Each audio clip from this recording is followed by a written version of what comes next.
আসসালামু আলাইকুম। সংবাদে আপনাদের সবাইকে স্বাগত জানাচ্ছি। আমি ফিরোজ তোহা। শুরুতেই সংবাদ শিরোনাম। বাংলাদেশের সর্বশেষ গুরুত্বপূর্ণ আপডেট সংবাদে আপনাকে স্বাগত। শুরুতেই সংবাদ শিরোনাম, এরপরে বিস্তারিত।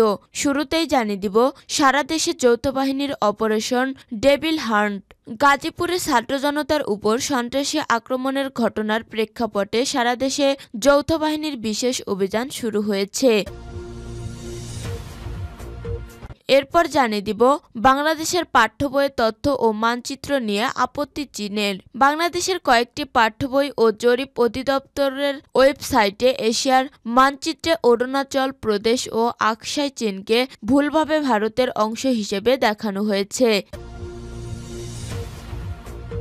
এদিকে ভারতীয় আগ্রাসনের প্রতিবাদে চাঁপাইনবাবগঞ্জ অভিমুখে লংমার্চ শুরু। ফেলানীসহ সীমান্তে ভারতীয় বাহিনীর গুলিতে নিহতদের আত্মার মাগফিরাত কামনায় এবং ফারাক্কার পানির ন্যায্য হিস্যার দাবিতে ঢাকা থেকে চাঁপাইনবাবগঞ্জ অভিমুখে লংমার্চ শুরু করেছে বাংলাদেশের জনগণ নামে একটি সংগঠন।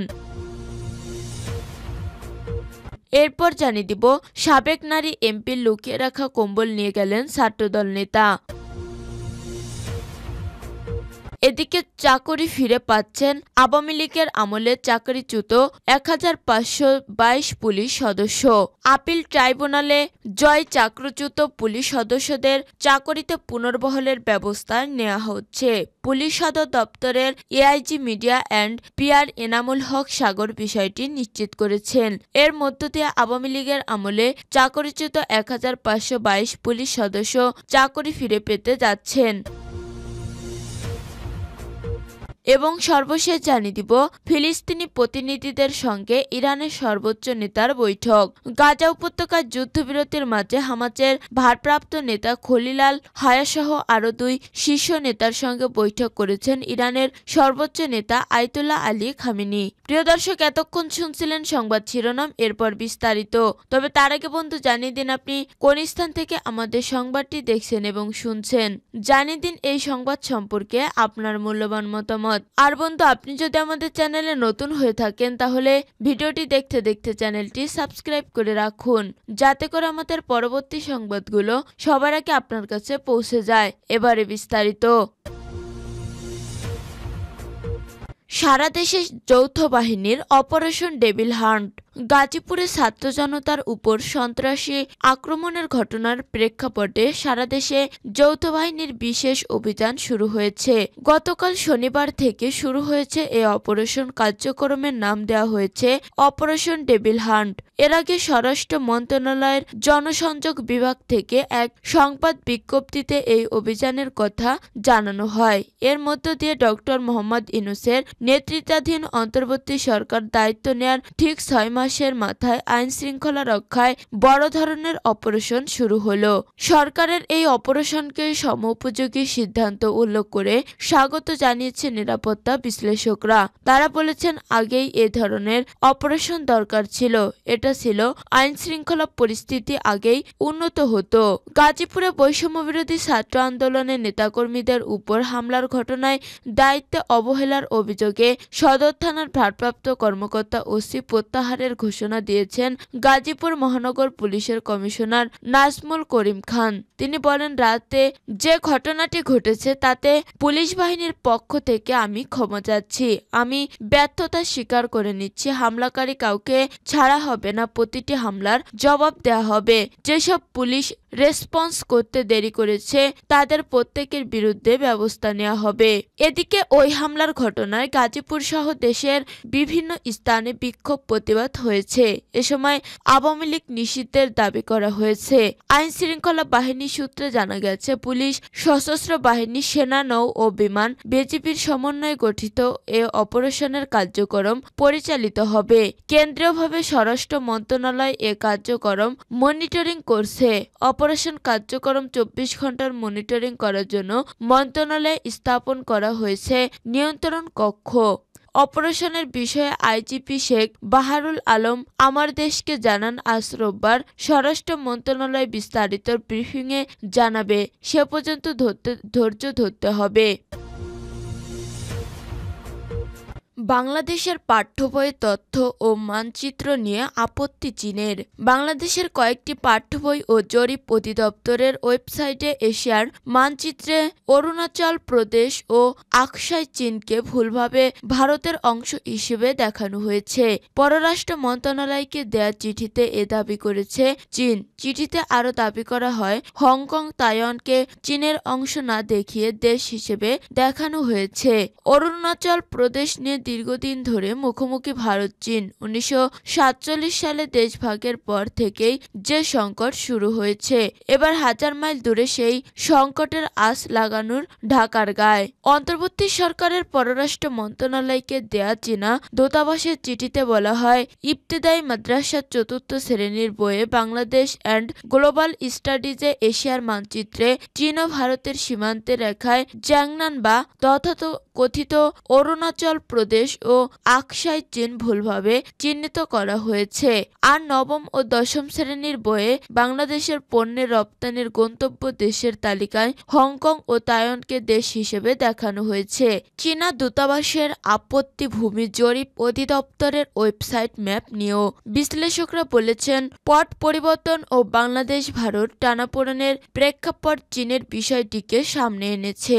সাবেক কূটনৈতিক হুমায়ুন কবির বলেন, ভারত বা আমাদের প্রতিবেশী, তাদের আঞ্চলিক ভূখণ্ডের প্রতি আমরা সম্মান দেখাতে হবে, এটা আমাদের রাষ্ট্র হিসেবে দায়। চীন বন্ধু, তার একটি দাবি আছে, সেই দাবিকে আমরা অগ্রাহ্য করতে পারি না। ঢাকার চীনা দূতাবাস বলছে, জাংনান সবসময় চীনের ভূখণ্ড ছিল, যা অনস্বীকার্য মৌলিক সত্য। তাই চীনের ভূখণ্ডে তথাকথিত অরুণাচল প্রদেশ স্থাপন অবৈধ। আর ভারতের সরকারি মুখপাত্র অরিন্দম বাগচি বিবৃতিতে জানান, চীনের এমন প্রচেষ্টায় প্রথম নয়। চীনের দাবি সরাসরি প্রত্যাখ্যান করে ভারত। অরুণাচল প্রদেশ ভারতের অবিচ্ছেদ্য অংশ ছিল, আছে ও থাকবে। নাম পরিবর্তনে বাস্তবতা বদলে যাবে না। ভারতীয় আগ্রাসনের প্রতিবাদে চাঁপাইনবাবগঞ্জ অভিমুখে লং মার্চ শুরু। ফেলানী সহ সীমান্তে ভারতীয় বাহিনীর গুলিতে নিহতদের আত্মার মাগফিরাত কামনায় এবং ফারাক্কার পানি ন্যায্য হিস্যার দাবিতে ঢাকা থেকে রাজশাহী চাঁপাইনবাবগঞ্জ অভিমুখে লং মার্চ শুরু করেছে বাংলাদেশের জনগণ নামে একটি সংগঠন। শনিবার রাত 11টার দিকে সংগঠনটির 1.5 শতাধিক সদস্য হিসেবে শহীদ মিনার থেকে পদযাত্রা শুরু করে শাহবাগে গিয়ে বাঁচে রাজশাহী চাঁপাইনবাবগঞ্জ অভিমুখে লং মার্চ শুরু করেছে। এর আগে শহীদ মিনারের সংক্ষিপ্ত সমাবেশে বক্তব্য রাখেন বাংলাদেশের জনগণ সংগঠনের মুখপাত্র আবু মুস্তাফিজ, আমজনতার নেতা মাসুদ জাকারিয়া, শহীদুল হক মিন্টু ও তারেক প্রমুখ। সমাবেশে বক্তারা বলেন, কাঁটাতারে ঝুলন্ত শুধু ফেলানীর লাশের ছবি নয়, এই ছবি যেন কাঁটাতারে বিদ্ধ বাংলাদেশের সার্বভৌমত্ব। গত 15 বছরে আওয়ামী লীগ নতজানু পররাষ্ট্র নীতির ফল ফেলানী সহ অসংখ্য ভাইবোন বিএসএফ এর হাতে হত্যাকাণ্ডের শিকার হয়েছে। তাই নতজানু পররাষ্ট্র নীতি ও রাজনীতিকদের ভারত তোষণ নীতির বিরুদ্ধে আমাদের এই লং মার্চ তীব্র ধিক্কার। তারা আরো বলেন, ফারাক্কা বাদ দিয়ে ভারত আমাদেরকে পানির ন্যায্য প্রাপ্য থেকেও বঞ্চিত করেছে।